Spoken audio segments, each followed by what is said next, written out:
Welcome to SST College of Arts and Commerce. This is SST Edupedia. Myself, Assistant Professor Sunil Shah.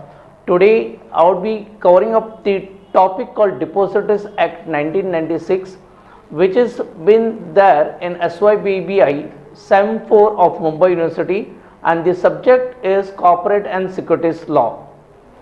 Depositories Act 1996 was been incorporated by the Parliament.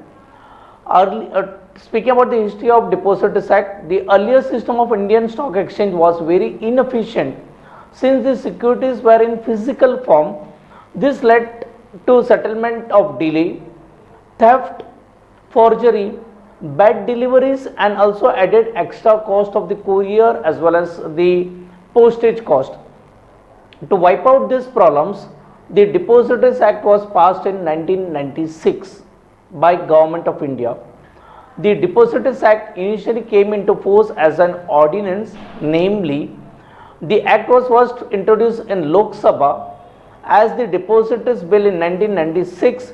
The bill was passed by the Lok Sabha, then it was passed by Rajya Sabha, and the President gave the assent, the signature on 7th of Jan 1996. Thereafter, the Government of India promoted the Depositors Ordinance 1995 on 7th of January 1996. That means the bill was been passed in the Parliament and now it is a complete law. According to Depositors Act 1996, depository means a company formed and registered under Companies Act 1956 and which has been granted the certificate of registration under section 12 subsection 1A of Securities and Exchange Board of India. For the depository, we need to have two registration. One is with ROC and second with SEBI. The depository system is a system whereby the transfer of securities takes place by the means of book entry on the ledgers of the depository without the physical movement of the securities.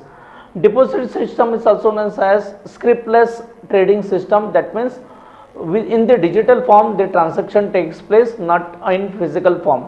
So that's why it has been called as scriptless trading system. Coming to the point of constituents of depository system, there are basically four participants in depository system. First, coming to that point, is the issuing company. The company who issues the shares is called issuing company. The beneficial owner is that particular person who buys that shares from that particular company. That the two new main concept is depository participant and depository.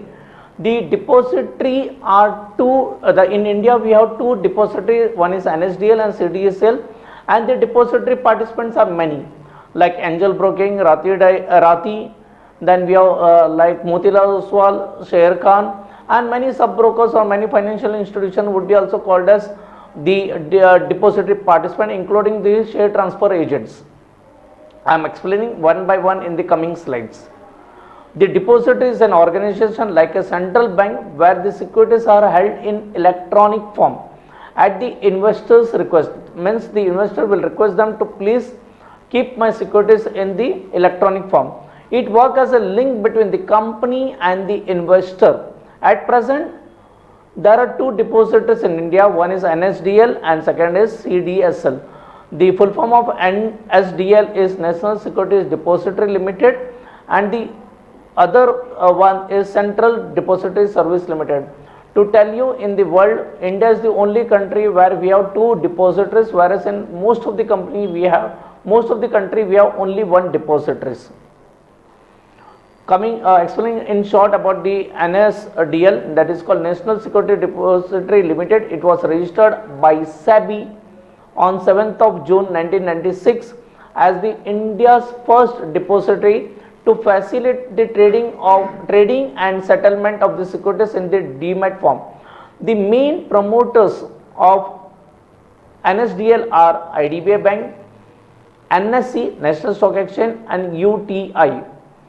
CDSL, Central Depository Service Limited, is the second depository in India and it was formed in Feb 1999. The main promoters of CDSL are HDFC Bank, Bank of Baroda, SBI, State Bank of India, and Bombay Stock Exchange. Unlike NSDL, we have NSE and CDSL we have BSE, Bombay Stock Exchange. Explaining about the next important definition, that is called depository participant. More it is quite common with the brokers, it is called as DP. The depository participants are the agents of the depository. They are intermediaries between the depository and the investors. They are given license to operate by a depository under the provisions of Depository Act 1996. Examples of DP in India quite popular are Sharekhan, Motilal Oswal, Reliance Securities and many more. So for starting with the DP, if the person want to become a DP, he need to take the permission from SEBI also. Who can be depository participants? In terms of Depositories Act 1996, SEBI under the rules of depository participation rules 1996, only the following entities are eligible to become depository participants. One is bank, financial institution. Any financial institution who have been registered, they can become DP. Banks including foreign banks can become the DP. The custodians of the securities can also become a DP. Stock brokers, the clearing corporation or the clearing house of a stock exchange, any stock exchange clearing house can also become a DP. On NBFC, the non-banking financial corporation also can become a DP, and the registered to an issue or the share transfer agent, these are the only eligible persons, they can become a DP. The beneficial owner, explaining beneficial owners are the investors of the securities who have availed the services of the depository participants. The beneficial owner is the real owner of the securities who had lodged his securities with the depository. They are also called as client of the depository and the depository participant. The issuing company is that organization which issues the securities, whether it will be share, debentures or any type of securities including public deposits. It maintains a register for recording the names of the registered owners of the securities, the depositories. Explaining about the exact mechanism, how it happens, how the depository system works. The issuing company issues the shares, then it goes to the registered owner of the securities, then he deposits its shares to the depositories. It may be NSDL or CDSL. Then it would be going through depository participant, that is called either Sharekhan or Motilal Oswal or Angel Broking, or it would be Reliance Securities or anyone. The beneficial owner has to open a demat account with the DP. So the main intermediaries between the beneficial owner and the issuing company is DP, and this whole shares has to be kept in electronic form with the depository, that is called NSDL and CDSL. So the client can choose any of them. The concept related to DP is been explained to you. I am explaining about the concepts related to depository system.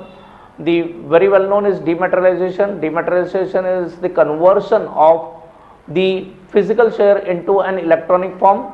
The rematerialization is vice versa, the conversion of electronic form of shares into a physical form. Fungibility I will be explaining in the coming slide. And one more, a very new concept is International Securities Identification Number. Dematerialization can be defined as the process in which, at the request of the investor, the company takes back the traditional share certificate which is in physical form of the investor, then the same number of the securities are credited to his or her demat account in an electronic form. The process of dematerialization I am explaining you step by step. The first, investor has to open an account with the DP, fill the DRF form with the as the registered share, then investor lodges DRF form and the certificate with the DP. Fourth point is that DP intimates the depository that this request has been received to us. Depository intimates also the registrar of the issue of the company. DP sends the certificate and DRF to the registrar and the issue. Registrar issues and confirms the demat account number and the numbers of the shares received to the depository, and the depository credits that particular number of shares into the investor account. This is in short the diametric representation how the process of dematerialization of the shares takes place. Now the other way around, that is called rematerialization. Rematerialization is the process in which the client gets its electronic holding converted into physical certificates. This process is one by one explained. The client submits the RRF to the DP. DP intimates to the depository is the second step. Third step is the depository intimates the issuer or the registrar. Then the fourth step is that DP sends the RRF to the registrar or the issuer of the ROC. Then the registrar or the issuer prints the certificates and sends to the investors. This is vice versa, that is conversion of the electronic form of the shares into and physical form. It confirms remat to the depository. Remat means conversion of the electronic shares into and physical shares. The investor's account with the DP is debited. If you see that previous slide and this slide, here is vice versa. Coming to the new term, that is called fungibility. Fungibility means that all the holding of the particular securities are identical and interchangeable. Means similar things are replaced with similar things. In a simple language, they have no unique characteristics such as distinctive number, certificate number and the folio number. Means normal number of shares are replaced with normal number of shares. Then they shouldn't have unique characters, no distinctive numbers, no certificate number or no folio number. That is called fungibility, means holding in a particular securities which are identical and interchangeable. It can be anything. It can be gold or it can be anything. The last part of this particular video is International Securities Identification Number. As you are aware, the concept of DIN is there, Director Identification Number. In case of depository participants, we have something like International Securities Identification Number. I am explaining you in the coming slide also. Each security issues bears an unique ISIN number, that is International Securities Identification Number, issued by International Standard Organization. In India, the task of issuing ISIN number of various securities have been assigned to by SEBI only to NSDL. For government securities, allotment of ISIN number is done by Reserve Bank of India. Each member country has different code according to ISIN standard. So revising about this particular number, for the government securities, this number has been given by RBI, and for the task of issuing ISIN number to various securities has been assigned by SEBI to NSDL only. The breaking up about how to decode the ISIN number. The ISIN number, the first two letters stands the country's name, that is India, with the name with the alphabets IN. Next is 9-digit number.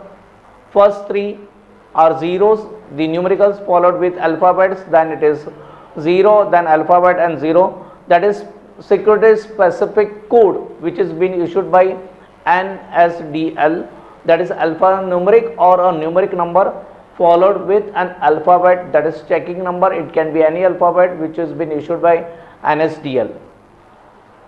Thank you all. This was in short about the Depositories Act 1996. Thank you.